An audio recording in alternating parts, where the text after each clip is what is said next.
Hey guys, what is going on? It is Ando, and thank you for coming out to this video.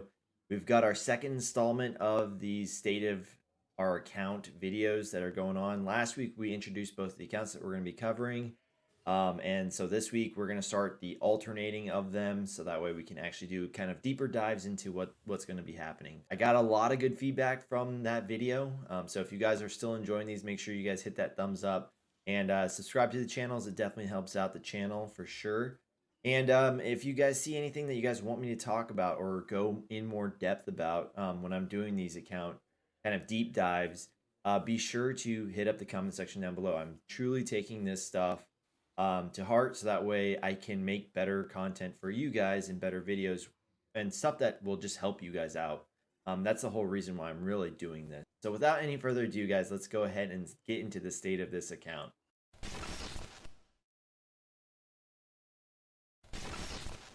Okay, so one of the feedback things that I learned is that the camera where I normally have it when I'm streaming, which is in the bottom left, kind of covers up part of the Squad Arena squad. So deciding to move that up, because you guys don't really need to see my name. But what I will say, guys, is that it's pretty much the same thing, right? I'm running the same exact squad. Now, what I will say is that I'm falling a lot further. I'm going back down into the 50s and even 60s. Today I reached 62. And I don't know how else to explain it. Maybe the off-meta counters are working, or people are learning kind of how to finesse that a little bit. I also think that there was a pretty big portion of my Squad Arena shard that had Cat but not JMK. And obviously, as time has moved on, I think we're seeing more and more JMK, so I'm getting knocked back further and further. So I've always had this problem, though. I have a very active shard, at least in my opinion. So very, very, I don't know. I'm kind of used to it at this point, I guess. So I kind of have to climb from, mid 50s. Something that today was, like I said, 60s all the way up to today. I did 3 because it wasn't my day to take first, but. Yeah, not too bad overall. Like, it's still better than JML and the C era for me, at least. So still pretty happy with this arena team. Now, obviously there's been a little bit of time for the dust to settle between the Executor. And if you guys watched my last video, I actually kind of alluded to what the problem with the 7-star Executors were. And I'm pretty sold on this lineup right now. I literally have not played a fleet arena battle in a really long time. Well, I guess it's been about a week since it was released. But I auto everything and I beat it with this lineup. And I don't have like 16 mods on most of my pilots. So it's not like I didn't go over the requirements. I do have an R5 double Zeta Bandos, so I know that that's not really a requirement, but I feel like that's not very weird for you to relic, the relic or Beskar Mando. So overall, like, I feel like this is really, really good. And admittedly, I do have an easier fleet shard. It's very, very chill. So I haven't actually been able to test anything against Executor because I'm actually currently the only one. So I have the lowest I've fallen to thus far is number 9. Most days I get knocked back to about 3 or 4. So it's usually just one battle that I have to do, and it's pretty awesome.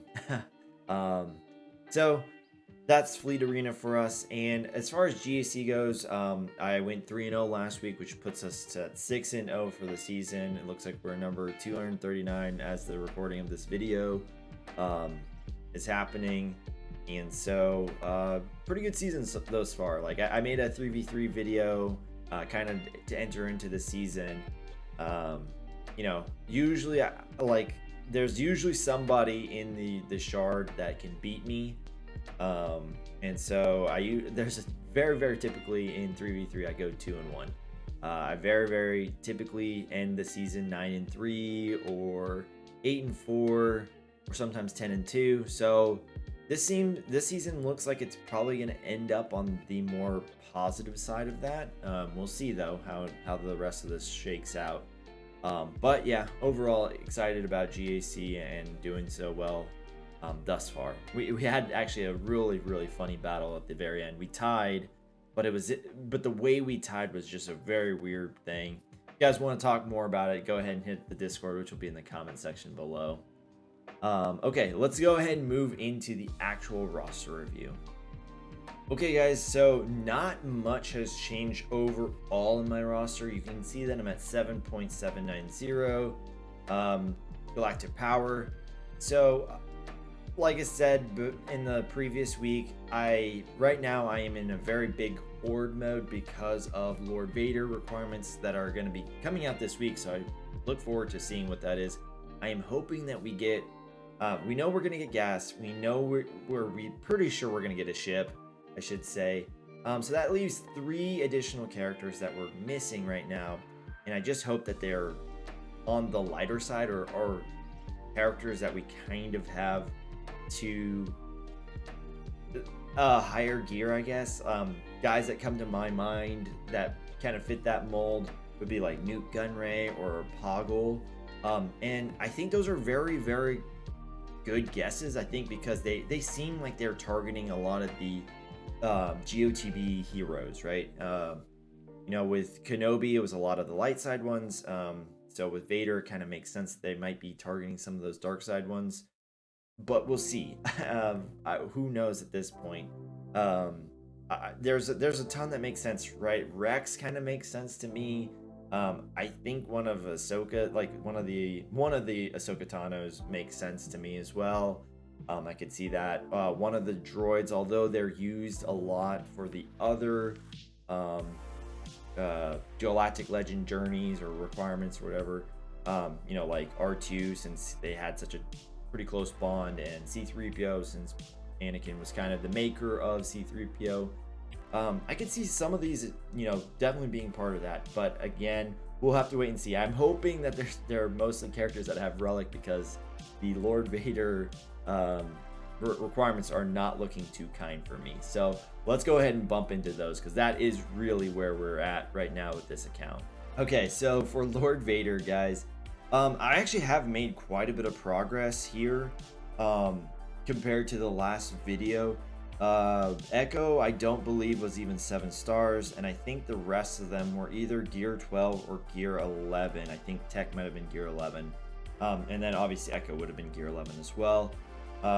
Those guys are my priority right now. Bad Batch is. Wrecker is my next priority. You can see that I have 4 of his gear pieces right now, and I really want to get these additional 2 pieces, but one of the things that I'm really missing out on is and it always seems like it's this way. It's never really the main piece of the gear. Like I usually have tons of these things, but it is it's always the purple salvage that helps make that gear. So these are a big deal right now for me. I've been trying to farm them on ship nodes wherever I can. I've been doing sometimes 1 or 2 refreshes a day, so you know I'm spending about 100, anywhere between 50 to 100 crystals a day for these, which I've also thought about, like, maybe it's just better for me to buy the, you know, you get 20 of them, I think, for 400, or maybe that's 800. I don't remember right off the top of my head, but it seems like it's probably about the same, roughly. Again, real rough estimate there.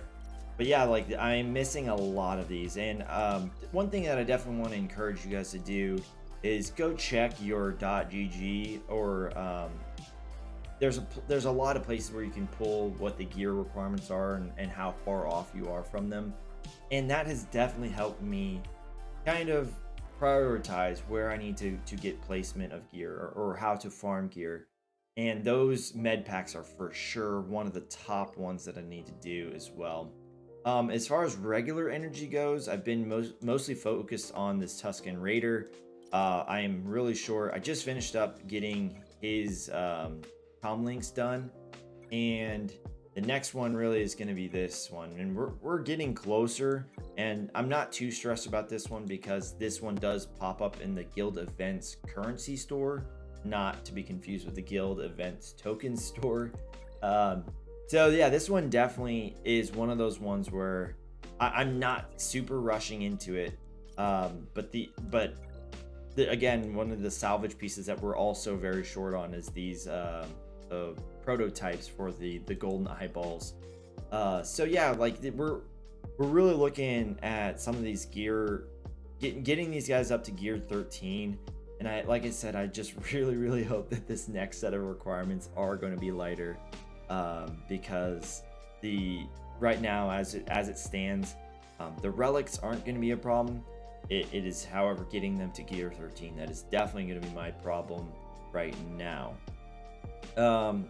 We are a little bit short on relic mats themselves, but I actually have that into an Excel spreadsheet every day I update it, and we're not terribly far behind. I will say that. Like there's a lot of stuff that I can still salvage within here, inside of my stores. And I have been refreshing my energy now that we aren't doing any shard farming like tech. I have been doing 3 just regular 50 refreshes, and that is going almost completely to the like bronzium stuff, like the bronzium, what's it called? The bronzium salvage, I guess. So I was showing this to my stream today. Actually, you can see it. I still have enough. I think right now, we had enough. I'm not in like a dire need for some of this stuff, but my numbers that I currently own are quite a bit shorter than what is going to be required. So luckily right now though, the big ticket stuff, like all the stuff to get to relic 8, I'm actually okay with. So so let's just hope that not too many more R7s are required like Zam was. She was kind of hit me from left field there. But yeah, other than that, I think we're okay.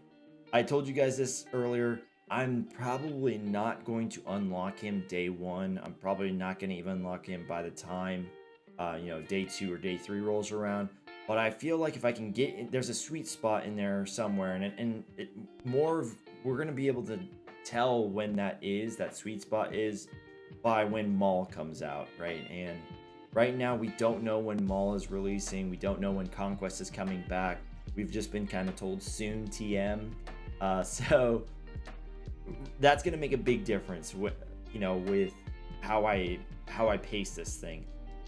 Realistically, I would like about 2 weeks before Maul before we 7-star Maul. I should kind of elaborate more on that. Before we 7-star Maul, 2 weeks before, I would like to be completely done with my Vader and his ultimate, right? So again, it kind of there's some variability in there because we don't know when he's going to come out. We don't know the spacing in between conquests. We've been told it's going to be shortened, but by how much? Is it going to be a day? Is it going to be a week? Is it going to be a week and a half? Right? So all these factors are going to come in and kind of make that timeline a little bit different. The reason why I want about 2 weeks is I think that's going to be about as much as that's going to be about as short as I can take it and still rebuild up the relic mats and still give him the gear that he needs to get up to relics. I definitely want to have a fully ultimate Lord Vader before I go ahead and unlock my Maul, because I want to basically pour all my resources into him. What's going to complicate things though, and this is where again, like the complication is, I will also be unlocking Cam this time around. So he absolutely needs gear as well. He helps my Jedi splits very. My Jedi splits without Cam has been a super big weakness in my account. I have the right Jedi, except for I don't have Cam. And not having him actually is a cascading effect that is affecting me beyond just 1 or 2 teams. Like it's crazy how much I have to shift things around to try to make a counter work now without Cam, which means I bring some other piece from something else, and again it's just kind of like this domino effect. So and I want to have enough gear for him to take him up to relics as soon as possible, but again, I don't know. I don't know who I'm going to prioritize. I think it'd probably be Cam, just because he helps my current roster as it stands. And with these new changes, the nerfs, you know, that everyone keeps calling them, that are about to happen, I think that that is something that I truly need. Rather than an additional Galactic Legend, I need to make my current roster viable with the counters that I know that Cam can actually provide us for. So a little bit of an aside, I guess, but yeah, Kiade Mundi is definitely on my priority list here. He is definitely going to be someone that is going to drain resources away from Lord Vader. But I think, again, that part makes sense to me because of him helping my current roster position, and being able to split teams up the way that I need them to be split. So other than that, though, I think that's mostly it. Like I said, it's a little bit boring. We've finished up all the farming. Really, the only character that we don't have other than Cam, which is in a farm, but it is Omega, and at this point, we're just kind of waiting for Omega. Once she drops, I will potentially try to farm her. Again, it's hard to say because we don't know. I hope she's on a dark side node, and that we are basically already getting tickets for Vader, because that'll definitely help out.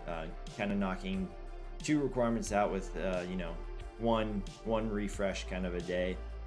But other than that, guys, I hope that at least explains some of the things that are going on with this account. If you guys have any questions or any suggestions, again, of stuff that you guys want to hear, please do let me know, because I obviously want to make stuff that you guys can learn from, and I want to make stuff that you guys want to watch. So hopefully you guys enjoyed this. Hopefully it did, you know, provide some insight about what is going on.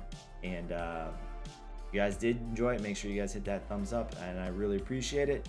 And we'll see you guys in the next one.